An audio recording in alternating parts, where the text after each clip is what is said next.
Well, I only have words of praise because what he's done at the club in the last 10 years, I think is phenomenal. I think he gave the club a really clear identity.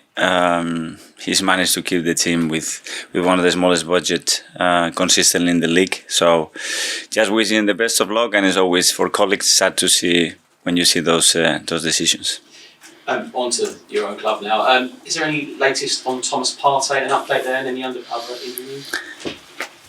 Yes, the news that we got after having another assessment, they are not great. He's not looking very positive, his availability this season, but we'll have to wait and see. He's trying to get back as quick as possible, but at the moment we are not very optimistic about it. That's a real blow, isn't it? Because obviously Kieran Tierney and Thomas, that's two very key players in such a short space of time. Yes, and the moment is not ideal, and we knew that towards the end of the season, one of the key elements it was going to be to have the team available and the squad available as much as possible. And we have a few issues with him and as well with Tomiyasu, but we need to continue to compete and work the best possible way. At the start of the season, I don't think many expected Arsenal to be fourth or pushing for the Champions League. But all of a sudden there seems to be a bit of pressure all of a sudden. Do you think there's more of that because in fourth is your big rivals, Tottenham? If it was Manchester United, for example, do you think there wouldn't be this much pressure? I think it's related to our history, and we want to be not fourth but third, second or first, and that's what we have to do. And that's always... within every supporter, within everybody that has any connection with the club. So the moment that you see the team doing better and having better aspiration, your tendency is to get excited about it, and I think that's the right reaction. Would you start the season, would you take fifth now going into Easter time? At the start of the season, you cannot take anything because you don't know how to develop. You would ask me a week into the season, 2 weeks before, I could maybe give you a different answer, but no now. Southampton obviously lost 6-0 last week.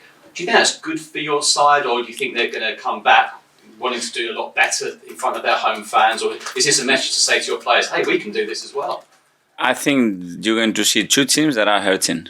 Because we are hurting, we lost the last 2 games, and we want to perform and win. And I'm sure after the home defeat that they had, they want to do the same. Finally, who do you think is in control of the fourth spot? People say it's in Tottenham's hands, in your hands. Do you think it's still very open? Whoever manages to win more games and play better, and it's gonna be some twists still for sure. And the pressure, the perception is going to keep changing from now to the end of the season. We have to be in us and do what we have to do. So just very finally, former Rangers man, how happy were you seeing them last night? Delighted. The connection I have with that club, it's forever, and I'm so happy to see them what they did last night. So congratulations to them. They're lovely hearing that. Yeah. Thank you. Thank you. Next, Michael, we'll go to Sebastian from the Premier League. Hi, Mikel. Hi. We noticed on some of the footage that Alex Lacazette was not in training. Could you tell us more about the reasons behind that? Obviously, there are private reasons that I cannot comment on, but I have no other team news to give apart from the guys that we have discussed. A word on another player. I know it was before your time, but Xhaka came out in an interview saying that just before you arrived, his bags were packed and he was ready to leave the club because of a conflict with the fans and the community.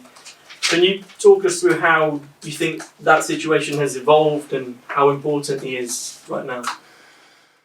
I wouldn't like to go into detail of what happened there. I think the importance of how things have developed, it's that for granted with his personality and the way he is, to have the capacity and to feel that the environment is right for him now to open up and show vulnerability, show the feelings that he had, and speak loudly about it and openly. I think it's a huge decision. And to do that, you have to be emotionally really well, and you have to be prepared and mature to do that. And not a lot of people are able to do that.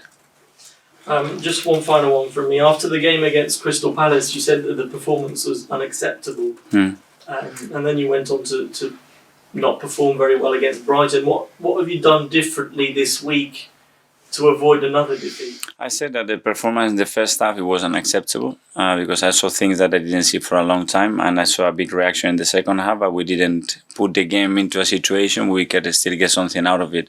Against Brighton, it was different. It was not attitudinal thing. It was something else that again it wasn't good enough, and we didn't perform at the level that we should do. And we are trying to change things, but not too many things, because it's a lot of things that are working, but there are details that are letting the team. It's not that we are conceding 15, 20 shots and we are getting hammered in games. We are conceding 1 or 2 shots and we are getting penalized, and we haven't been efficient enough in a lot of things that we should do better. Thank you very much. James from ESPN. Hi, Mikel. Hi. Just to clarify on Laka, is Lacazette actually fit? Is he available for the weekend? We will see if he's available. It's a good possibility that that's the case. I could just ask you one about Bukayo Saka. He was on the end of a couple of rough tackles in the Brighton game, and I just wondered, after what Gerrard said about him following the Villa game, do you feel he's getting targeted a little bit now? Well, the best players and the talented players are always going to be closely looked at, and they're going to close the space and they're going to be tight on them. Bukayo has to recognize that that's going to be the case, and the referees have to recognize that as well early in the game and then try to protect them. Do you think he needs a bit more protection than he's getting? I think he needs the protection that all the players need at this level. Nothing different or nothing special. I mean, he's a great kid. I presume you back him to sort of be able to rise above all that. He's a great kid, and he's a really clear idea what he needs to expect. And the better he does, the more difficult they're going to try to put in for him. That's for sure. Thanks, James. Got a Charlton goal. You don't need the mic. I don't think we need the mic. It's fine. Okay. So. Right. Mikel, I think we sat in this room a few months back. It was after the game at Anfield, and you spoke about Nuno's difficult afternoon there, and how sometimes you need to trust a player and play them again. The fact that you didn't play him after Selhurst Park, and you sort of moved players out of position to cover for that position, does that show a sort of lack of trust now in Nuno? No, the lack of trust, I show him the way I communicate with them to give them the right reasons, and when I put a player on the pitches, because I can see that he's in the right conditions to do that. To show him trust, and for the player to show trust to us, is I'm going to give him the opportunity when I believe that he is ready to do that. When I see in the moment that he's doubting, I don't give him any favor, put him in there. And then you can discuss whether Granit can play there. Just look at the stats when the team has played with Granit as a left back. They don't get much better than that. Is there a sort of belief problem with Nuno? Have you seen that then recently? With Nuno? No. Yeah. No belief. He needs to go through periods. Like, I can put you examples of any player that has been in this squad. Not always good periods, difficult periods. But those difficult periods are the best moment to learn and to overcome, and to have the ability after to develop into a much better player. Just on Granit being a left back, obviously there's been a lot of spotlight on that decision and the fact that maybe it disrupted the team, moving players out of position, Martin playing deeper. Are you confident if you use that system again on Saturday that you're confident it can work and you can get performance out of it? When I'm convinced that I'm going to do something that's the best for the team, then it's going to be just whether you win or don't win. The problem, I guarantee, was in Granit playing as a fullback today. Okay, Art from me. Hi, Mikel. I know for long periods of the season, I guess tactical clarity has been really important. So when you are missing players like Thomas, Kieran and Takahiro, how do you maintain that tactical clarity with the guys that fill in? If you have the elements to change one piece for another, it's simple. When you don't, you have to figure out what to do without putting the players in situations that they are not comfortable, and trying to exploit the maximum quality of the players and ask them to do things that they are capable of doing. And hopefully you can have every element just to change it and don't touch anything else. And when you don't have, you have to look for other solutions. Is it easy to find those solutions, or do you find yourself almost with sleepless nights? It's not whether it's easy or it's complicated. It's what you have, and you have to try to make the best out of that. There were moments that we have played Ben a fullback instead of somebody else, and you won the match, and I haven't heard any comments about him playing as a fullback. When you don't, obviously everything is there to be judged, but it's better to do it before the game, not after. And just on the player protection, I was just wondering, with Bukayo, we've seen throughout the season there's almost been rotational fouls. So one time it might be a left back, then it's a centre back that does it. Does that almost feel like a loophole in kind of the rules when teams can get away with that? That's again the referee's decisions to judge that. I'm sure that they're on top of that. They recognize the patterns of the player that has been targeted, and they would try to protect him when they can. Okay, Kai from Football London. You've spoken before about the specificity that you need to play sort of 4-3-3 you've been playing over the past few months. With the injuries that you've suffered recently, do you still feel that you have that in the squad? You have different qualities, and depending on the role and what the game requires or the spaces that you want to attack or defend, it can become more challenging because of the numbers that we have. Obviously, it's obvious that we don't have the capacity to change too much there. And just on the striking position, Emil did an interview a few weeks back saying that he's not really worked on playing as a false nine, although you said you think he can play there. Have you been working more recently with him and playing as a false nine, or is it a case that he's a little bit further behind the likes of Martinelli or Nketiah or Lacazette in the pecking order for the striking position? You're talking about Eddie? Emil, sorry. Sorry, Emil. No, because as well he's not been completely fit to be training and playing every game, but it's a possibility and is a position that I think that he can fulfill in the future, but it needs training and needs experience in. And just for this weekend, is playing Martinelli up front an option you might be considering against Southampton, or are you looking to stick with Lacazette, or difficult to say right now? We have many options, so you will see tomorrow.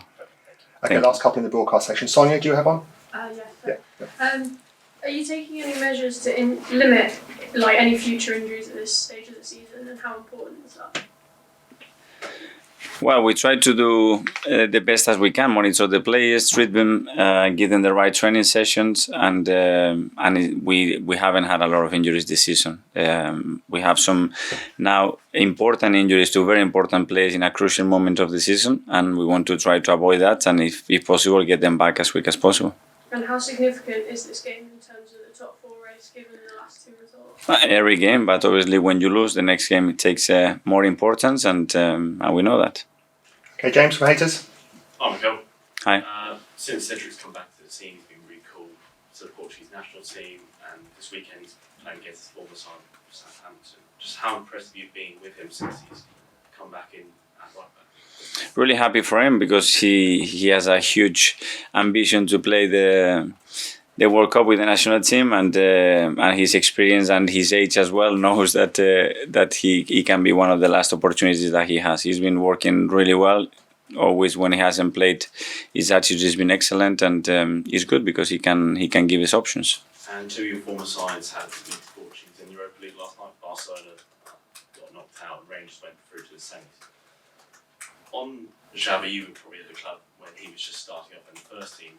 How impressed have you been with him since he's taken over at Newcastle? Well, someone that knows the club extremely well, that he came in a really difficult moment, and I think he's bringing a lot of stability. He was given the right support as well in January to bring some big players that it was needed, and so far he's doing a great job. Okay, that finishes the broadcast section, so farewell to everyone.